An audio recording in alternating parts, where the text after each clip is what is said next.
Assalamualaikum warahmatullahi wabarakatuh. Perkenalkan, nama saya Fitra Tunisa dari kelas 12 MIPA 1 absen 16.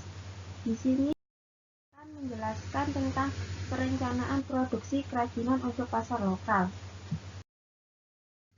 Yang pertama adalah perencanaan produksi kerajinan untuk pasar lokal adalah langkah awal untuk memulai produksi dengan melihat berbagai aspek segala bidang yang bertujuan untuk menghindari adanya rugi dan menganalisis keuntungan, mengetahui adanya pesaing, mengetahui kelemahan, mengetahui kelebihan dan peluang yang akan didapat. Langkah-langkahnya yaitu: 1. Menentukan kerajinan apa yang akan kita buat. Kedua, kita akan menganalisisnya dengan analisis SWOT. Yang ketiga, menentukan bahan utama kerajinan. Yang keempat yaitu alasan memilih kerajinan tersebut. Yang kelima, perkiraan dana yang dibutuhkan. Yang keenam, siapa yang terlibat dalam usaha tersebut. Yang ketujuh, bagaimana cara membuat, menyajikan, mengemas, dan memasarkannya.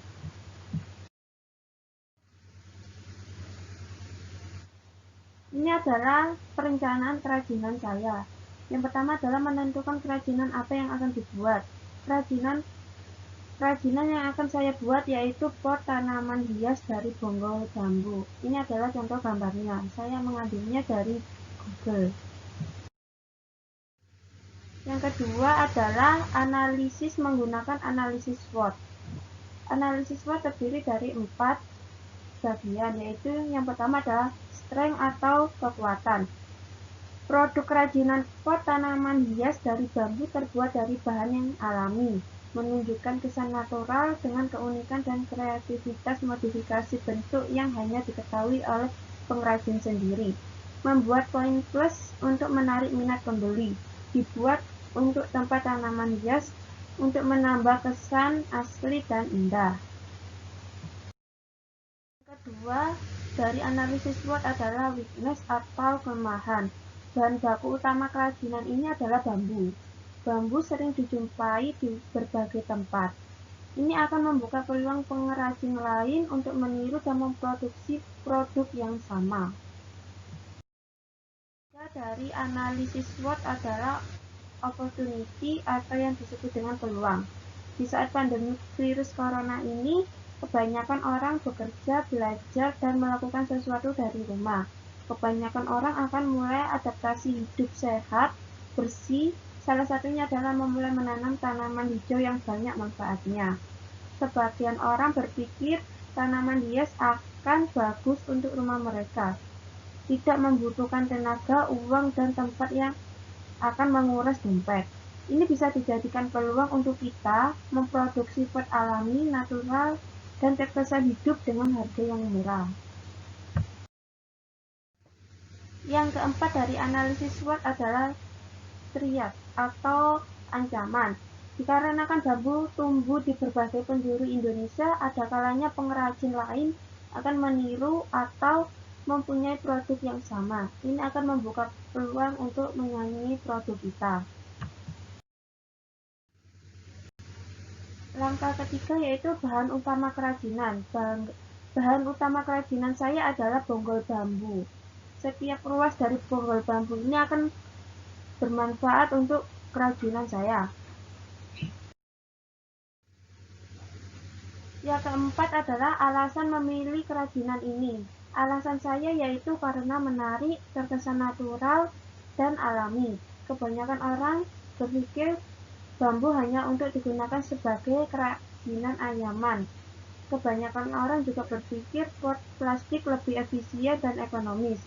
Jika saya memadukan dua perbedaan umum tersebut akan terkesan menarik. Yang kelima adalah perkiraan dana yang dibutuhkan. Perkiraan dana yang saya butuhkan yaitu bambu 1 batang dengan harga 15.000, cat kayu dengan harga 20.000, kuas dengan harga 7.500, tali tampar kecil untuk penyangga seharga 3.000, amplas seharga 1.000 per lembar dan totalnya adalah 46.500. Selanjutnya, siapa yang terlibat dalam usaha tersebut? Yang terlibat dalam usaha ini adalah saya sendiri dengan dibantu orang tua dan dibantu dengan keluarga dekat dan bantuan dari tetangga. Selanjutnya, cara membuat kerajinan pot tanaman hias dari bambu, yaitu siapkan semua bahan. Yang kedua, membuat pola sesuai ide kreatif pada bambu. Yang ketiga, memotong sesuai pola pada bambu. Yang keempat, haluskan bagian bambu yang tidak rata dengan amplas. Yang kelima, cat bambu dengan cat kayu. Yang keenam, tunggu cat sampai kering. Yang ketujuh, masukkan media tanam dan tanaman hias. Yang kedelapan, kaitkan tali penyangga pada kedua ruas bambu. Yang kesembilan, pot bambu siap digunakan. Selanjutnya, cara menyajikan, mengemas, dan memasarkannya. Cara penyajiannya yaitu kerajinan ini digantung di dinding yang dilewati dan banyak orang yang melihat. Pengemasan menggunakan kardus yang sebelumnya pot bambu dilapisi dengan plastik. Pemasarannya yaitu membuat media promosi online seperti Facebook, Instagram, WhatsApp, dan media e-commerce.